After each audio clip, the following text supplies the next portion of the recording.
안규백 국방부 장관이 한 방송에 출연해 원자력 추진 잠수함 건조는 자주국방의 쾌거라고 평가했습니다. 앞서 한미 정상회담에서 한국의 원자력 추진 잠수함 도입에 대한 논의가 오갔고 이에 대해 도널드 트럼프 미국 대통령은 적극 지원하겠다는 입장을 밝힌 바 있습니다.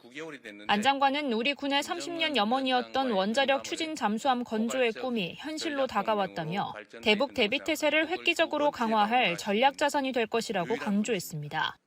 그러면서 식량 보급만 해결되면 이론적으론 원자력 추진 잠수함이 계속 물속에 있을 수 있다며 자막 능력과 속력에 북한의 김정은 국무위원장에 간담이 서늘하지 않을까 싶다고도 덧붙였습니다. 안 장관은 또 잠수함 선체는 국내에서 건조하고 연료는 미국에서 공급받는 것이냐는 질문에 그렇게 평가하고 있다고 답했습니다. 기술과 설비, 보안을 갖췄기 때문에 국내에서 건조하는 것이 가장 합리적이라고 설명했습니다. 전시작전 통제권 전환 문제에 대해선 최근 한미 안보협의회의에서 상당한 진척이 있었다며 한미는 전자권 전환을 위한 3단계 검증 가운데 2단계에 해당하는 완전 운용 능력 검증을 내년에 마무리하기로 합의했다고 밝혔습니다. 안 장관은 현 정부 내 전자권 전환을 실현하는 것이 목표라고 말했습니다.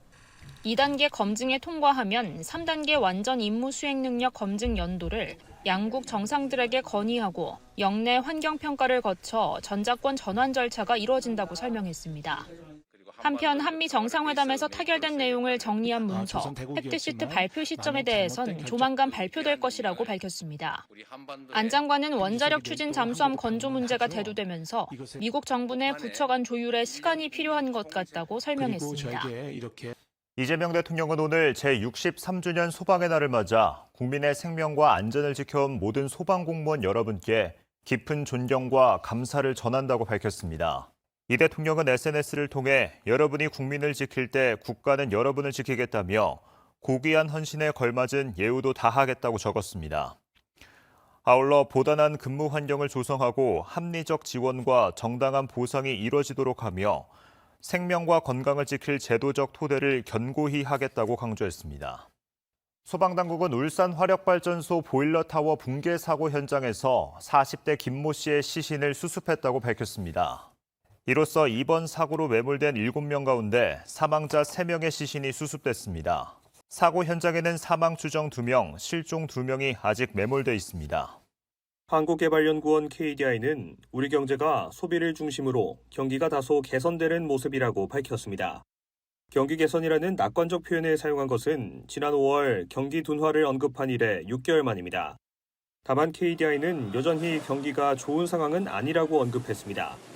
8월부터 이어지는 경기 부진 완화의 정도가 조금 더 진척됐다는 의미라고 설명했습니다. KDI는 9월 전산업 생산이 서비스업 생산 증가를 중심으로 확대됐다고 분석했습니다.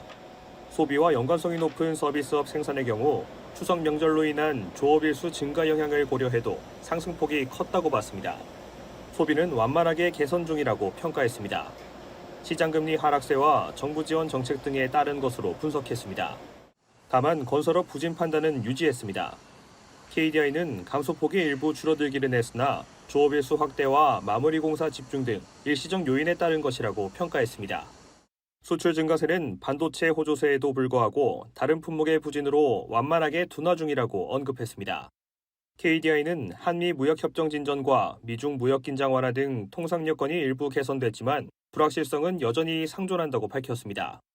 김성환 기후에너지부 장관을 수석 대표로 한 정부 대표단이 제30차 유엔 기후변화 협약 당사국 총회에 참석합니다. 이번 총회에는 198개 당사국 정부와 국제기구 관계자 등 5만여 명이 모일 예정입니다. 의장국인 브라질은 이번 총회의 우선순위로 파리 협정 이행 가속화를 제시했습니다.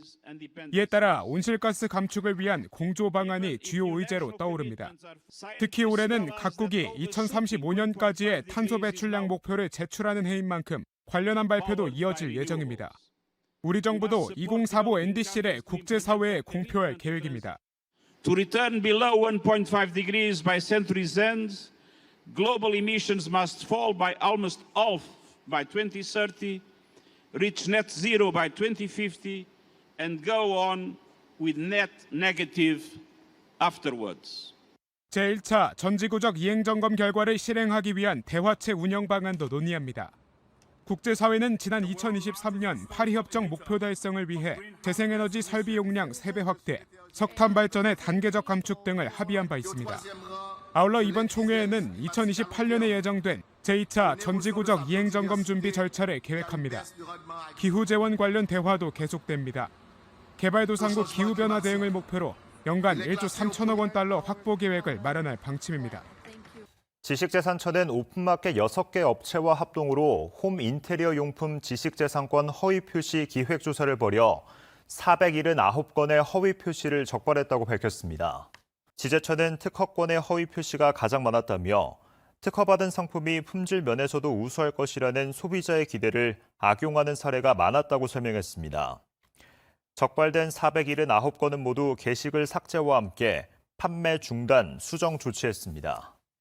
성평등 가족부는 오는 25일 여성폭력 추방 주간을 맞아 폭력 없는 안전한 일상, 존중이 빛나는 사회를 주제로 대국민 캠페인을 실시한다고 밝혔습니다. 11월 25일은 유엔이 지정한 세계 여성폭력 추방의 날로 정부는 2019년 여성폭력 방지 기본법 시행에 따라 매년 폭력 추방 주간을 운영하고 있습니다. 원민경 성평등부 장관은 피해자 보호와 회복 지원을 강화하고 디지털 성범죄 스토킹 등 신종 폭력에 대한 대응 체계를 구축해 나가겠다고 말했습니다.